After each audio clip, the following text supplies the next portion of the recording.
Let's get right to a top Democratic official served that role as a key economic council advisor to Barack Obama. Jason Furman with us right now. Jason, this idea of a gas holiday that the administration is contemplating, do you think that will do any good? I don't think that's a particularly good idea. Now, you have a lot of governors who've done it, a lot of Republican governors who've done it. The problem is if you do it at the national level, there's nothing that says that the companies need to pass the savings on. They could just keep that extra profit for themselves. And that's a worry. I know Nancy Pelosi and others, even on the Republican side, have raised that concern. You know, your old boss, Barack Obama, when he was running for president, thought the whole notion of a gas tax holiday was a gimmick. I'm just wondering, though, given the fact that so many more around the president are advising him that it might not be such a bad idea. I'd like you to react to this. Jim Clyburn was with me yesterday, the House Majority Whip. He thinks it would help. This is from Clyburn. Gasoline per gallon is going through the roof. So a gas tax relief would be, I think, a proper way to address this issue. Is it your sense then, Congressman, that that's exactly what the president's going to do by the end of this week? Well, you know, I don't know exactly what the president's going to do. I have not talked to the president about this, but I think from what I've heard today that this is what he is considering, and I think is a good thing. Just let me ask you a little bit about whether the gas tax thing happens or not. This idea that it could actually boomerang, in other words, it will lower the cost of gas if everyone goes along with this by about 18.3 cents a gallon more if it's diesel. And that could trigger demand, which could lift gas prices all over again. Are you concerned about that? Look, I mean, the problem is the president's being blamed for the high gas prices. The high gas prices are 95% President Putin's fault. They weren't that high before. They're not 95%. They might account for about, a third of that, but two-thirds of that run-up started prior to the first Russian soldiers near Ukraine, right?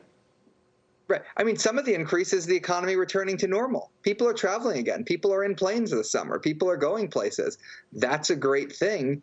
It's driven up the demand for gasoline. It's driven up the price. You have a strong economic recovery. You have a Russian invasion of Ukraine.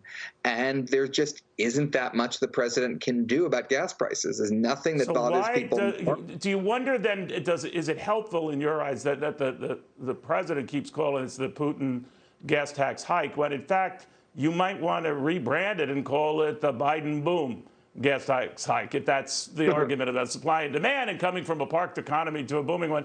But by not taking any ownership for any of this, do you think that hurts him? I mean, Janet Yellen got in a whole world of trouble for saying I botched it on the whole transitory inflation thing. She's the only one who has. Look, I give someone credit. I respect Janet Yellen more because she said she made a mistake. All forecasters make mistakes. All forecasts are wrong. The key is, how do you learn from your mistakes? How do you move forward? She's someone that is good at doing that. That's why she's such an excellent economic official. I don't have message advice for the administration. I think inflation's a problem. I think some of their steps contributed to inflation, but I think they're doing the right thing now, which is empowering the Federal Reserve to bring it down. Ultimately, this is the Fed's job to control inflation. And if it can't, or if it goes too far, that's always the conundrum, right? I mean, just raise rates by 3/4 of a point. We never saw an increase like that since Bill Clinton was in the White House. Now it's indicated that it could do so again next month. Where do you think this goes? Oh, I don't think it's easy. I think the Fed might get lucky. Some of these prices might come down on their own. Long-term inflation expectations are decently anchored, but that would mean getting lucky. There's a lot of scenarios out there where inflation stays high. You have a recession. Maybe that isn't even enough to bring it down. I don't know the answer, but they're starting out in the right way. They just need to see it through and stick with it as long as they need to bring inflation down. Now, I see the backdrop for this very different from the 70s. I know a lot of people like to compare that to the Carter years.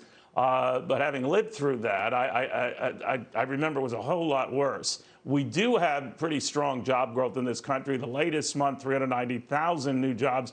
So we're coming from a higher perch. But of course, the longer this drags on, that could get sort of dented. So how do you see the possibility of a recession playing out? I don't think a recession is a certainty.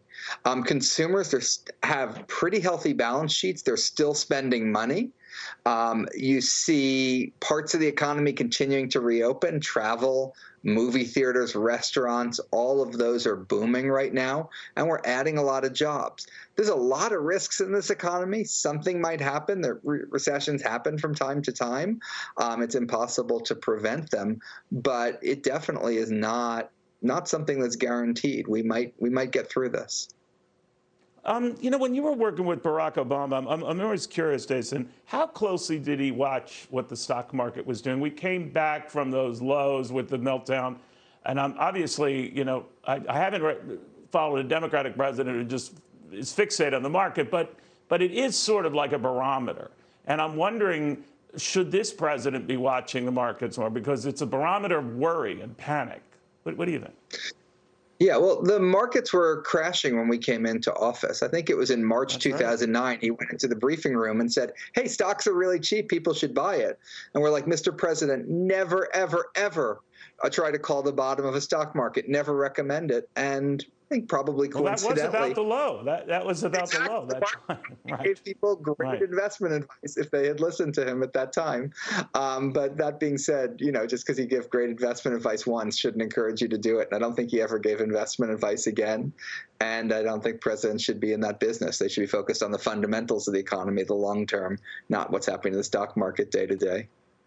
Yeah, Ronald Reagan would famously say, stocks go up, stocks go down, and leave it at that. And maybe that was the best way to look at the markets. Jason, great seeing you again. Jason Furman, the former Barack Obama Economic Council chair, Harvard professor, economic policy, much, much more. Hi, everyone. I'm Brian Kilmeade. I want you to do me a favor. I want you to click to subscribe to the Fox News YouTube page. This is the only way that I know for sure that you're not going to miss any great commentary, any great news bites, any great interviews coming your way on Fox. You can get it all here on YouTube. So subscribe right now.